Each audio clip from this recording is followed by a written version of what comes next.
Hello guys! Hello Virgo! Welcome dito sa aking channel, Kapalaran 888 Virgo.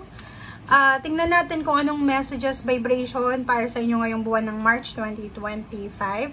General reading siya guys. So, meron pa tayong money and career, good luck and good fortune. Meron pa tayong mga timeless reading. So, tukunin lang natin kung ano yung mga konting information from March 2025. Okay? So, yung number mo dito is number 3, number 6, number 9, number 10. Okay?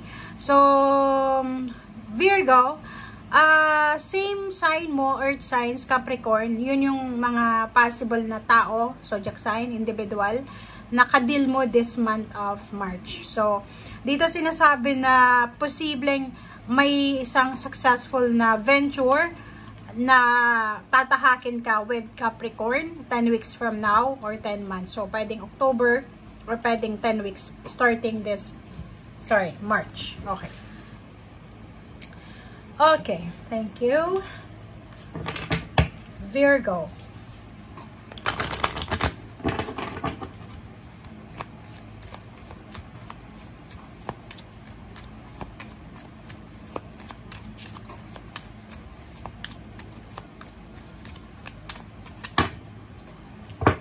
Okay, Virgo, wow! So, for the month of March, meditation brings answers. So, sinasabi sir dito, Virgo, na wag kang gagawa ng desisyon nang hindi mo pinag-iisipan. And kung may decision making ka, decision, make sure na mag-isip tayo ng maayos, mag-meditate, mag-reflect, magpahinga. Napaka-importante na gawin mo to. Huwag kang magpadalos-dalos, Virgo. Huwag mong madaliin yung sarili mo. Huwag mong i-pressure yung sarili mo, okay? Peace. Be at peace tayo ngayong March nito, okay? Nakikita ko may hinihintay ka, pero parang ang tagal dumating. So, sinasabi dyan sa'yo ng barahan na kahit hindi pa yan dumarating yung hinihintay mo na yan, huwag kang mawala ng pag-asa. Okay?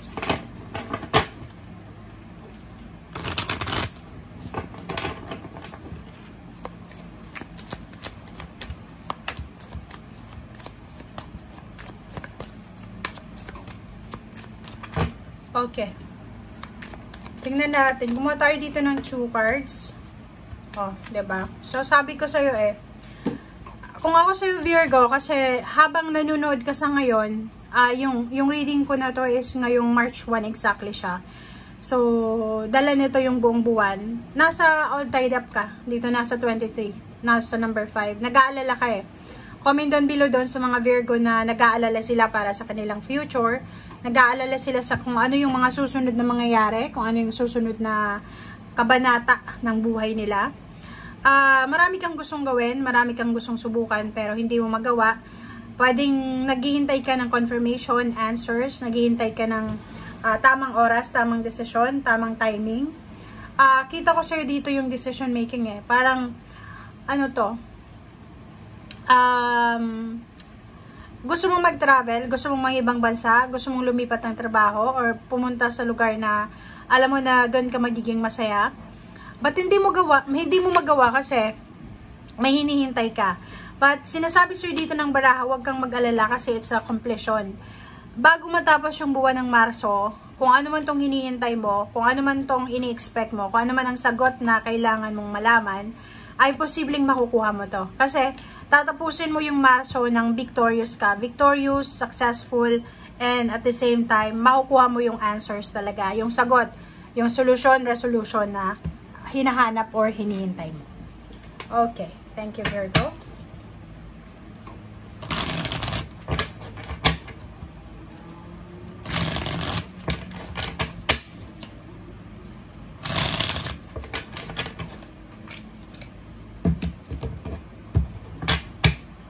Okay. Okay, Virgo. For the month of March, sinasabi sa'yo dito ng baraha, Virgo, na iwasan mo yung sobrang pag-iisip. Iwasan mo yung sobrang pag-aalala. Iwasan mo yung sobrang pagiging negative. Okay? Sa usaping relationship, nakikita ko sa'yo dito na masyado kang nagsa-self-pity sa relationship. Parang feeling mo dihado ka. parang feeling mo sa relationship, lahat ginawa mo na. Kung may asawa ka, may boyfriend, girlfriend, live-in partner, parang feeling mo, ikaw lang yung nagtatrabaho or ikaw lang yung nag-work out sa inyong relationship. So, ibig sabihin, yung other person mo, yung partner mo, ay easy-go-lucky lang siya. Dito sinasabi ng bara sa'yo na kailangan nung, lalo kung babae ka, 'di ba? Masasabi natin na ilaw ka ng tahanan. Make sure, Virgo, na patahimikin mo ang sarili mo. Dito sinasabi ng barahan na may mga araw ngayong January, February ng 2025 na siguro marami kang mga hinahanap sa partner mo, hinahanap sa pamilya mo, yung parang feeling mo hindi ka suportado, feeling mo pinapabayaan ka, ganyan ganito. And nakikita ko siya dito na lack of support, lack of emotional support or financial support, siguro from your immediate family, from your parents and siblings, from your intimate relationship. But nakikita ko siya dito na nagkakamali ka kasi masyado ka lang na nag-self-pity. Alisin mo yung pag-self-pity na yan, pag-isipan mong mabuti, yung kung may hinihintay ka, talagang magiging aggressive ka, sisisihin mo yung ibang tao. But dito sa barahang to, sinasabi na kailangan mong kalmahin ang sarili mo. Kailangan mong kalmahin kasi, like for example, naghihintay tayo, kung wala kang control sa hinihintay mo, wala kang magagawa. Talagang all tied up ka. So, ang gagawin mo is, i-let go mo lang kung ano itong hinihintay mo, kung ano itong gusto mong mangyari sa buhay mo, and trabahuin mo kung ano yung kasalukuyan na kailangan na trabaho dyan sa ginagawa mo or dyan sa obligasyon mo or dyan sa pamilya mo or sa trabaho, sa business or anything. Okay? Okay, Virgo. The Hermit Emperor, nakikita ko sa'yo dito na sa buwan ng Marso na makakapag-desisyon ka talaga na mag-move on ka na eh. Like for example, relationship to, naghihintay ka sa partner mo na makipagbalikan sa'yo. Or siguro naghihintay ka, pwedeng yung partner mo, walang trabaho, unemployed, or ganito, ganyan. And nakikita ko sir dito na hindi mo nahihintayan yung partner mo na to sa decision making niya kasi ang ipaprioritize mo dito is yung sarili mo. Parang nakikita mo yung sarili mo na pwede kang maging matagumpay kahit walang sino man nakasama. So, nakikita ko sir dito, you're moving forward alone or you're moving forward with someone else na hindi siya yung kasalukuyan mong asawa ngayon or boyfriend, girlfriend.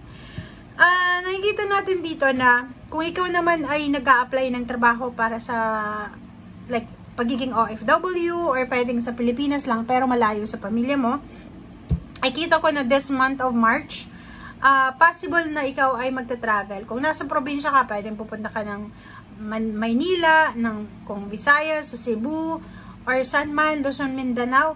Nakikita ko na papunta ka sa city or pwedeng papunta ka sa pinakamalayo sa ibang bansa.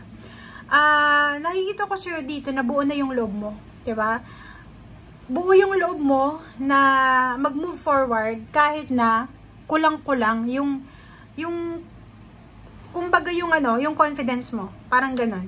Ibig sabihin, naghihintay ka ng ang hirap sabihin dito, baka kasi mabash tayo. But, okay, naghihintay ka for example ng go signal from your siblings, from your parents, from your family, from your boyfriend, girlfriend, from your asawa, and hindi mo yan magkuha-kuha yung decision mo, hindi mo magawa-gawa yung decision mo kasi naghihintay ka ng go signal sa kanila.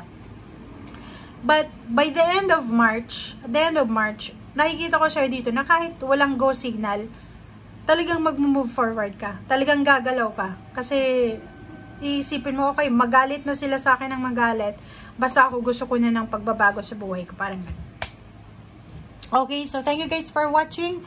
And, nakikita ko sa'yo dito na may victory naman, diba? So, sinasabi dyan sa'yo na, kung ako sa'yo, Virgo, huwag kang magmamadali. Okay? Kahit sabihin natin na 3 months ka nang unemployed, or parang sabihin mo na 3 months ka nang walang pera, huwag kang magmadali kasi kung makikita mo may victory dito eh. Tapos 2 plus 8 is 10. 10 din to, 10 weeks, 10 months, October.